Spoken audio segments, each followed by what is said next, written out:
Olá, estudante, seja muito bem-vindo ao meu canal, Kelly aqui da Didasco falando. Hoje a aula é sobre o que a Simone de Beauvoir, uma filósofa francesa, fala sobre a condição da mulher ao longo dos anos. Bom, prepare papel e caneta na mão que você vai ter um ótimo argumento para utilizar na sua redação sobre educação, sobre minoria social. Combinado? Vamos lá!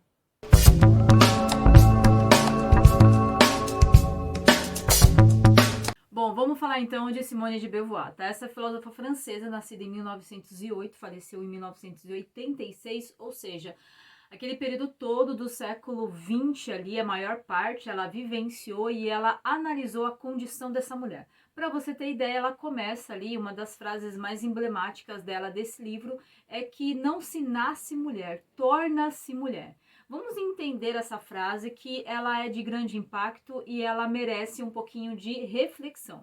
Olha só, para a gente entender ela, vamos entender quais foram os filósofos, né? Eu sempre digo qual é a fonte que ela bebeu, sabe? De onde que ela se inspirou, o que ela se alimentou de ideias para que ela pudesse produzir alguns pensamentos e condensasse aí os pensamentos dela dentro dessa frase, tudo bem? Vamos entender qual foi a fonte que ela bebeu. Primeiro, a gente precisa entender ali Platão. Platão dizia que existe um mundo das ideias. Sim, nesse mundo das ideias, digamos que existe a essência de tudo. Cada coisa tem sua essência, é como se o homem tivesse uma essência, a mulher tivesse uma essência, a natureza tivesse uma essência. É como se Adão tivesse a essência dos homens e aí todos os homens que vêm de Adão são muito parecidos e têm a mesma essência de Adão. O mesmo raciocínio com Eva, tá? Então aqui sempre se fala que existe uma essência e isso perdura, isso determina tudo que vem depois, tudo bem? Agora a gente vai também para uma frase sobre o feminino e masculino que Aristóteles, olha só, eu tô falando de alguns dos grandes nomes da filosofia na Grécia Antiga e que foi esse pensamento filosófico que influenciou tudo que veio depois. Ele veio, digamos assim, tudo que veio depois veio se alimentando disso e transpassando, perpassando pelos anos esse mesmo pensamento, tá? Aí vem o pensamento de Aristóteles sobre essa essência masculina e feminina, olha só. Há um princípio bom que criou a ordem, a luz, o homem. E há um princípio mau que criou o caos, as trevas e a mulher. Pessoal, você ouve isso e óbvio hoje em dia, né, milhares de anos depois, nós temos uma visão disso. Mas imagine o que é isso vivenciado na época por uma população e quem fala isso naquele período ou nos períodos subsequentes, digamos que é um dos maiores mártires, é um dos maiores nomes, é um dos maiores pesos para a filosofia. Então, digamos que isso foi se enraizando na sociedade, tá? Essa ideia de essência, essa ideia que existia uma condição, todos nós vivemos sobre uma condição para o masculino e uma condição para o feminino que ela é designada, que ela é determinada por um filósofo, ela toma muito poder, entende aqui? Bom, aí vem comigo. Aí a gente anda um pouquinho de história antiga, enfim, medievalismo, essa mesma ideia, a mulher como algo inferior, como algo até ali que merece uma certa castidade, merece um certo controle. Veio então o Renascimento. E quando chega no Renascimento, aí nós temos alguns nomes. E um dos nomes que veio influenciar e que veio, digamos, refutar, rebater, questionar esse pensamento foi Darwin. Darwin porque ele veio com a ideia do evolucionismo. Ele veio, olha, nada é predeterminado, tudo está em constante mutação. O mundo não é, o mundo está sendo, o mundo não é definitivo, as coisas não são por definitivo, elas estão em constante evolução. Bom, esse pensamento aí, ele veio dizendo que esse homem, ele se, digamos, ele não tem nada predeterminado, ele não tem uma essência. Ele não tem uma essência. Se esse homem se transforma, se todos esses seres se transformam, então ele não tem uma essência determinada. Ele vai, digamos, evoluindo ao longo do tempo. E tal para isso quanto o homem quanto a mulher. Então aqui chega até um momento, observação aqui, tá? A Simone de Beauvoir, ela teve um relacionamento com Sartre. Um relacionamento tanto amoroso, quanto de amizade, quanto de influência de pensamento. Sartre dizia que a existência precede a essência, ou seja, primeiro eu existo, para depois eu me tornar alguém. Como assim, professora? Primeiro eu existo, primeiro eu nasço, primeiro eu estou aqui em vida nesse mundo. E aí, como eu não sou predeterminada, eu vou me descobrindo, o indivíduo ele vai, né? Se descobrindo, ele vai se experimentando, ele vai experimentando um cargo, experimentando amizades, experimentando comportamento, experimentando habilidades, experimentando o mundo à sua volta, e essa experimentação a partir da sua existência que dá para ele condição de que ele se identifique com algo, que ele identifique a sua essência, que não é algo pré-determinado, que ele vai descobrir. E aqui vem a tal da angústia de Sartre. E aqui eu volto para Simone de Beauvoir. Você percebeu que a gente já foi lá em Platão, já foi em Aristóteles, já foi em Sartre? Sim, porque é tudo que influencia o pensamento dela, tudo bem? Bom, aí vem aqui para Simone, ela fala exatamente isso que eu tô falando, hein? Exatamente isso. A mulher, quando ela nasce dentro de um padrão, dentro de uma sociedade que leva ela a crer através de um condicionamento, de um comportamento que ele ora é incentivado e ora é desmotivado, incentivado para algo, desmotivado para outras coisas, e aí ela vai se acreditando que aquilo ali é ser mulher, mas não é. Que rumo eu vou tomar da minha vida?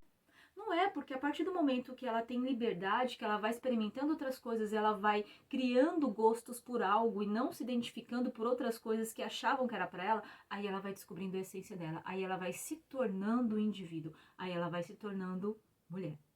Ah, bom. Agora eu tô no Renascimento, caminhemos mais para o Iluminismo, vou mandar um pouquinho mais e chega na Revolução Francesa e Revolução Industrial.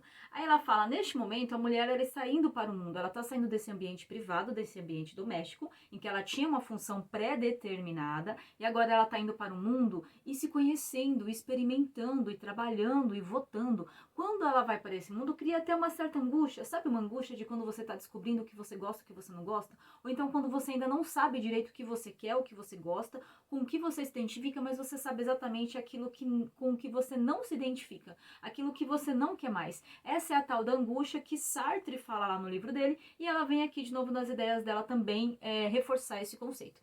Uma pausa aqui, tá?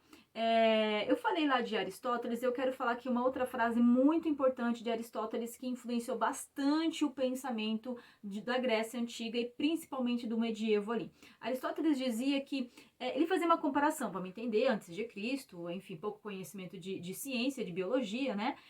De condição de nascimento e formação de um indivíduo ali, de um feto. Ele dizia que quando esse homem aí, quando a criança está sendo gerada, há um calor necessário para que ela seja gerada. E se há um calor suficiente, essa criança ela se desenvolve por completo. Todos os órgãos dela vão para fora e ela se torna ali um garoto. Agora, se não há calor suficiente, essa criança ela não se desenvolve. E daí os órgãos dela não são totalmente desenvolvidos, não vão para fora, então ela é uma menina. Então, na realidade, a mulher ela seria um homem incompleto. Você entende aqui? Eu não entendi o que ele falou. Esse é o pensamento que influenciou um determinado tempo. Toma nota aí? Agora vem aqui para o raciocínio. Bom, então chegamos ali à Revolução Francesa Industrial, a mulher indo para o mundo, e ela fala, ó, aqui chega um outro momento. A gente acha que a mulher indo para o mundo, então agora ela vai ter condição de pleitear um espaço igual, um salário igual, uma função, um cargo igual, mas tem que se lembrar que ela continua, então, agora com a mesma função de doméstica, mas ela acumulou funções. Ela tem uma dupla jornada, porque agora ela tem a jornada na rua e ela tem a jornada em casa.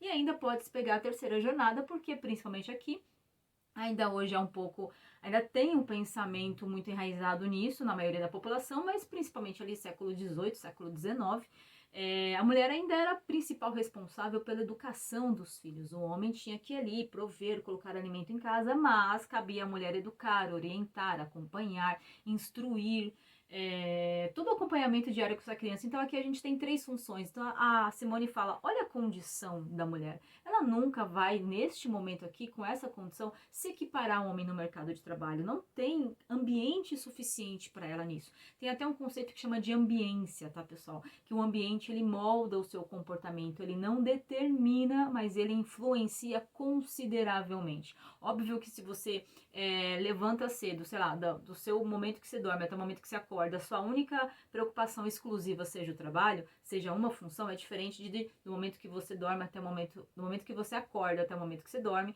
você tenha 3 funções específicas, e daí você tem que se preocupar com as 3. É óbvio que o seu desempenho vai ser diferente, né? Vai ser divergente. Não tem condição de você igualitar. E é aí que a Simone vem falar, olha, nesse contexto aí, não vai dar igual não, hein? Nesse contexto aí, ela vai continuar com uma função inferior. Antes era porque era predeterminado, e agora é porque a ambiência, o ambiente, não proporciona para ela condições próximas ou semelhantes. Inclusive, ela vem até falar um pouquinho, o livro dela, O Segundo Sexo, que não é o tema dessa aula aqui, eu quero falar de um fato que ela comenta no tema, uma visão que ela comenta dentro deste livro, tá? É um recorte do livro, não é um resumo do livro.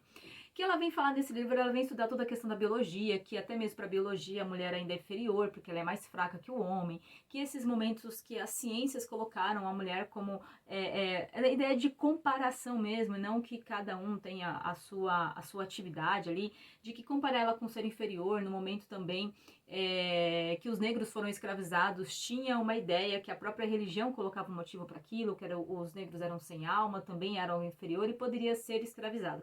Ela vem fazer um estudo por completo. Caminhando um pouco mais à frente, aí ela chega, digamos ali no final do século XX, ela faleceu em 1986, e ela fala, nossa, agora essa mulher está dentro de um ambiente social, político, econômico, ela consegue desempenhar um papel nessa sociedade, ela recebe dinheiro para isso, mas antes de ela receber dinheiro, ela tem um cargo social, ela tem um papel social, não é uma função só mais privada, é uma função para a sociedade, para o público, para o aberto. E que mesmo assim agora ela tem um novo desafio.